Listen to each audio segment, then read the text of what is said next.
PlayStations have some of the most iconic designs in the console space. So today I thought we would list them all out and look at all the reiterations and remakes of the systems to show you which I think look the best. So just to clarify, this isn't going to be console color variations, it's just the refreshes that we've had and their main system counterparts. So for example, the PS3 has the PS3, the PS3 Slim, and the PS3 Super Slim. We're not looking at the different color variations of those, we're just looking at those systems and their little refreshes, if you want to put it like that. So I'm just going to hop straight into it and start right off with the PS1. The iconic design, I don't think could go anywhere less than an A. It's such a unique console, the history behind it, the look of it, very of its time, if you want to put it like that. I think it's one of the best looking systems. I love the gray color scheme, and the gray color scheme on more modern systems looks even more amazing, but obviously we're not doing the console variations. So let's hop into the first variation or first reiteration of a system that Sony did, and that is the PS1 or the PS1 Slim, if you want to call it that. I think this is incredible how they managed to size it down. It looks amazing. I have one, so maybe this is a bit of biased. I don't think it's as nice as the original, but I do think it deserves another A tier. Then comes the big boy, the system that kind of put Sony even further onto the map and kind of established their market dominance, and that is the PS2, the original fat model PS2. Now, I've had a PS2 fat model and my experiences with it weren't so great, but obviously this is just based off purely design, not looking at everything else, so not looking at the reliability or anything like that. And just based off of the design, especially if you have the stand that it comes with, I think the PS2 looks probably slightly better than the PS1 Slim, but not better than the original PS1. I think the original PS1 is the most iconic. Now, what some people might not know is that the PS2 Slim had two iterations. One with a little band across where the power supply was external, and then one where it had a glossy bottom half and the power supply was internal. Now, this is as close to as not much of a reissue as I'll get to. I don't think there are other consoles like this on the list. Most of the others have distinct differences. So the first iteration, I don't think looks too bad. I like the PS2 Slim. The little band is nice. Obviously, not having too much glossy parts on it doesn't scratch too much, so that looks great. I even have the PS1 or PS2 Slim Silver Edition in that model variation, and that's really cool. And then we have the PS2 Slim with the glossy half. Now, I'm just going to put this right over there in between the PS1 and the PS2 because this is the model that I have, so I have a lot of nostalgia for it, and it is a beautiful looking system, and I've always preferred this. I love that the power supply is in it. It just makes it so much more usable and takes up so much less space. So that's just a little bit of personal preference. Ooh, now we come to the big bad, or the one that probably could have killed Sony if they didn't navigate the market as well as they did afterwards. And that is the piano black PlayStation 3. The original fat model with PHAT. And you kind of can't put it anywhere else.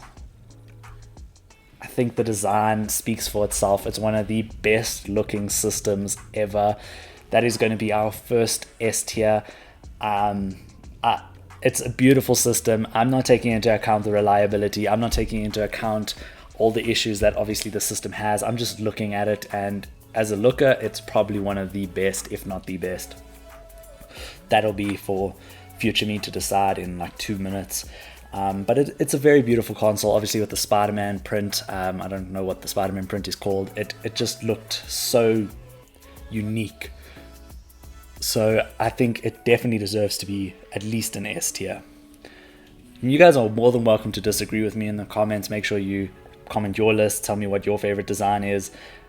I don't think I have too much preference to most of them, but there are two that kind of just stand above everything else that I just love more than all the others, and those will be the 2 or 3 that maybe fall into the S tier. Everything else is pretty much an A tier or B tier. Speaking of, I think the original or the first remake of the PlayStation 3 Slim definitely deserves a B tier. I like this console. It could very well be an A tier if there was like a little bit of an in-between between the two. I think it looks great. It's the one that I have. Obviously, the functionality of it is a lot better than the original PS3. So that's why I bought it. I think it really does look great with the matte top. Obviously, not too much gloss. Very good looking system, but nothing overly special. Let's just get this out of the way. We don't have to talk about the George Foreman. And then we get to what is my favorite design of PlayStations of all time. Why won't it let me? We'll move you. So the PS4 original fat model, despite its noise and its jet engine startups, is the best looking PlayStation I think PlayStation has ever released. Just spoiler alert. I think it looks amazing. I love the glossy part. I love the angles. I love everything about the system. This is the best looking PlayStation, hands down, no competition. Argue with me in the comments if you like, but that's my pick. And then the Slim, PS4 Slim, nothing too spectacular. I think it definitely deserves a B at minimum. I like the slim look. Obviously, they just rounded off the edges, made it a little bit thinner, and then we can just put the Oreo at D. I do not like this. I even might say that I dislike it more than the George Foreman. Those two, I don't like those designs. They're not my type of designs. They both look very ridiculous. So they're just going to go down there and we're not even going to talk about them. Now the PS5 is an interesting one because when it first came out, it was so surreal and so, I don't know if unique's the right word. Alien might be the right word. That I think it drew so much difference or indifference between the community. And I like the PS5. I like when it stands up. I think it looks really good standing up. I also have the PS5 disc and digital. So the disc one, I think you kind of have to put it at the end of B, probably pushing on C. But then the digital one, I kind of like a bit. I do like the digital one. I think the digital one without the disc looks good. Obviously, I don't like that it doesn't have a disc drive, but it does sort of look better than the one with the disc drive. Same with the Slim. The Slim with the disc drive just looks stupid. There is no nice way of saying it. It looks really bad. And just to run home how bad it looks, I think the Slim without the disc drive is an A tier. That's how good the Slim without the disc drive looks. And then you get the one with the disc drive and it just looks like a disproportionate elephant. There is no better way of putting that. There's no elegant way of putting that. It's just the way it is. And then the final one on the list is the PS5 Pro. Now the PS5 Pro, obviously not very many people have had hands on. If it was the 30th anniversary, it'd probably rank a little bit higher. It's just, at least it wasn't too bad compared to like the PS4 Pro. That was just a ridiculous design. I think the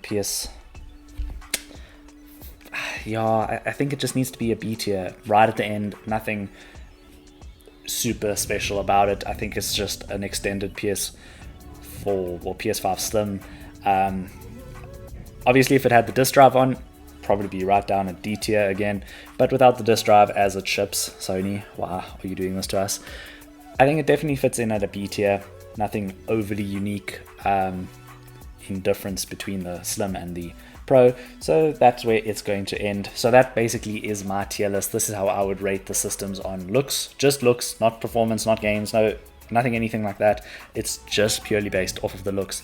So at number 1 we have the original fat model PS4, then the fat model PS3, then it's the PS1, which just is iconic, the second generation PS2 Slim, then the PS2, then the PS1, then the digital edition PS5 Slim, then the digital edition PS5 base model, original model, and then the Slim PS3, the first iteration of the Slim PS2, the Slim PS4, the PS5, the PS5 Pro, the PS5 Slim PS5 Slim with disc drive, the George Foreman, and the PS4 Pro.